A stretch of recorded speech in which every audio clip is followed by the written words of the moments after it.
جب اس پر سورج کی روشنی پڑتی ہے تو ایسا لگتا ہے کہ زمین پر کوئی ستارہ چمک رہا ہو۔ وہ مقام جہاں فرعون مصر کے ساتھ تاریخ کے کئی پراسرار راز دفن ہیں۔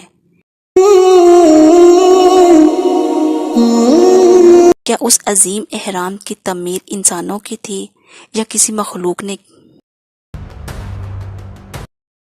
آج کی اس ویڈیو میں ہم اہرام مصر کے رازوں سے پردہ اٹھائیں گے۔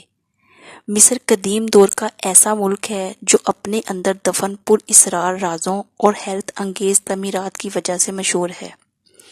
آپ کو یہ جان کر حیرت ہوگی کہ پیرامڈ صرف مصر میں ہی نہیں بلکہ دنیا کے تقریباً ہر بر اعظم میں پھیلے ہوئے ہیں۔ چین سے لے کر شمالی امریکہ اور مصر سے لے کر ہندوستان تک، یہاں تک کہ سمندر کے اندر بھی اہراموں کی شکلوں میں کئی عمارتیں دریافت ہوئی ہیں۔ مصر میں 100 سے زائد اہرام موجود ہیں، جن میں قاہرہ کے غزوہ کے مقام پر 3 اہرام دنیا کے عجائبات کے پہلے نمبر پر ہیں۔ یہ اہرام دراصل قدیم مصر کے ان فرعونیوں کا مقبرہ ہے جو خود کو خدا سمجھتے تھے اور مصر پر حکومت کرتے تھے۔ ان اہرام کو ان فرعونیوں نے ہی تعمیر کروائی تھی تاکہ مرنے کے بعد وہاں ان کی لاشوں کی ممی کو محفوظ کیا جا سکے۔ ہر فرعون مصر اپنے لیے الگ اہرام تعمیر کرواتا تھا اور اس کے مرنے کے بعد اس کی لاش کو ممی بنا کر اس اہرام کے نچلے حصے میں دفن کر دیا جاتا تھا۔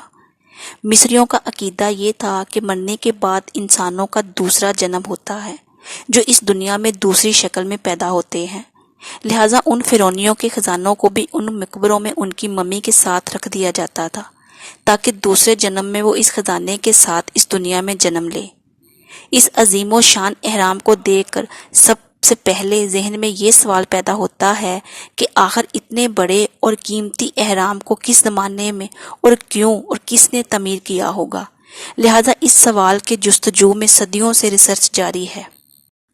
پہلے ماہرین آثار اہرام کو صرف مقبرہ یا معبد قرار دیتے تھے، لیکن جب اہرام کا باریکی سے جائزہ لیا گیا تو آرکیولوجسٹ کو یہ اندازہ ہو گیا کہ ان پیرامڈز کے اندر دنیا کی قدیم تاریخ اور بہت سے راز دفن ہیں۔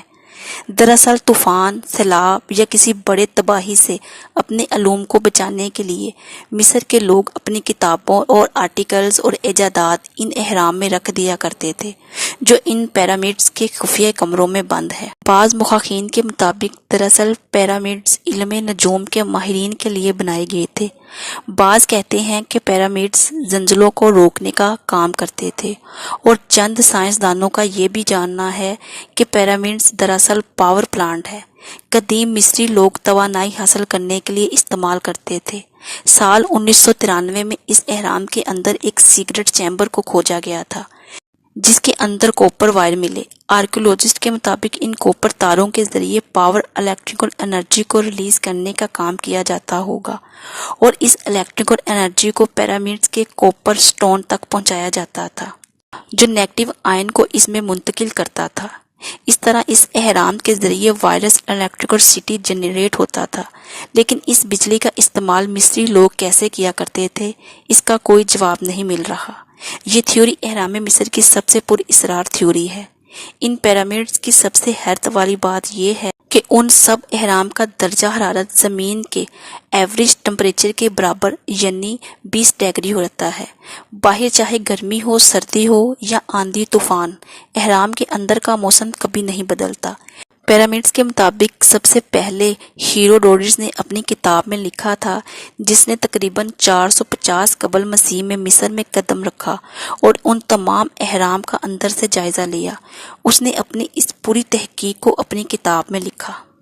اس کے مطابق 2 لاکھ مزدوروں نے مل کر اس عظیم پیرامڈز کو 20 سالوں میں مکمل کیا تھا۔ اس تعمیر میں ہر گھنٹے 2 سے 3 پتھر لگائے جاتے اور اس طرح 30 لاکھ پتھروں سے اس عظیم پیرامڈز کی تعمیر ہوئی۔ کہتے ہیں کہ قدیم دور سے ہی مصریوں کی مقامی آبادی ان اہرام کے قریب نہیں جاتے تھے، یہاں تک کہ وہ اس اہرام کے قریب سے گزرنے پر بھی احتیاط کرتے تھے، کیونکہ ان کے عقائد کے مطابق یہ دیوتاؤں اور فرعونیوں کا مسکن تھا جہاں ان کی روحیں رہتی تھی۔